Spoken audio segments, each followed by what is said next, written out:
Episode 13. How did Afro-Pioneros change the interpretation of important Puerto Rican signs?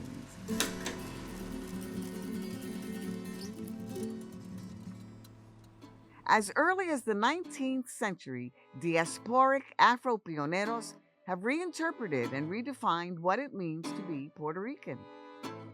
The legacy of Arturo Alfonso Schomburg, Jesus Colon, and Pura Belpré, in addition to the work of many other writers, intellectuals, and artists, of the identity and culture of Puerto Ricans in the diaspora while contributing to nation-building efforts. Defending, redefining, and reimagining cultural traditions, symbolism, and identity has not been an easy task. Puerto Rico has been a colony for more than 500 years, living under Spanish rule from 1493 to 1898. The Spanish crown forbade some cultural expressions and traditions. After U.S. naval forces seized Puerto Rico from Spain in 1898, they imposed their own culture. Deeply affected by the United States invasion, the local elite in Puerto Rico, a wealthy class composed of Spanish descendants and owners of the haciendas, solved the identity crisis of the 1930s by producing master narratives on Puerto Ricanness, known as La Generación del Treinta. This group of intellectuals had the goal of defining Puerto Rican culture in contrast to American culture. During this period, much of the literature that depicted Puerto Rican life was written from the perspective of the elite. Their narratives included biases and privileges, ultimately blending Puerto Rican culture with sexism, racism, classism, heteronormativity, and Christianity, leading to the popularization of La Gran Familia Puertorriqueña trope. Diasporic literature has also contributed to how we think about the Puerto Rican nation and its identity and culture.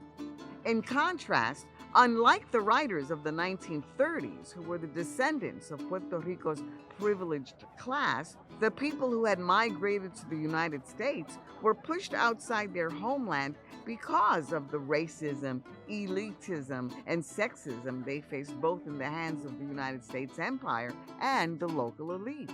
Afro-Pioneros such as Arturo Alfonso Schomburg, Jesus Colon, and Pura Belpré have reinterpreted and redefined what it means to be Puerto Rican and how Puerto Ricanness can be embodied as symbolic behavior in the archipelago and the continent. Born and raised in Puerto Rico, Arturo Alfonso Schomburg moved to New York City in 1891. Schomburg's life work focused on the history of the African diaspora and Black culture in New York City.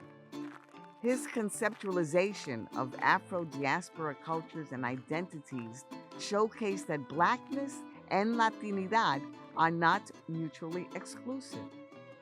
As a bibliophile, Schomburg collected lists of Afro-Caribbean thinkers and their works to center Black thought and Black life, which not only rejects the early imaginations and definitions of the Puerto Rican nation, but is also an act of decolonial practice as it produces an entire reimagining of the literary canons and showcases Afro-Latinos as producers and thinkers of identity and culture in the diaspora. Jesus Colon arrived in New York City as a stowaway in 1918. He is well known for publishing A Puerto Rican in New York and other sketches, where he describes his experiences as a Puerto Rican in New York City after the First World War. Through his writing, he accentuates the shifting sense of Puerto Rican identity. Colon redefines what it means to be Puerto Rican in New York City by questioning Puerto Rican cultural signs that no longer feel Puerto Rican and emphasizing the victimization, alienation, and loss of his memories from the archipelago. Beloved children's book author and the first Puerto Rican librarian in New York City, Pura Belpré centers on understanding the Puerto Rican experience and constructing identity and culture for diasporic Puerto Rican subjects. Through her book Santiago, she calls out to being over there, Puerto Rico, and here, New York City, as in being in both places, as memory converges the past with the present, and hybridity is a result. As decolonial scholar Ramon Grosfoguel suggests, the centering of marginalized Afro-Puerto Rican and diasporic voices and their experiences must be a priority to truly understand Puerto Rican culture and community.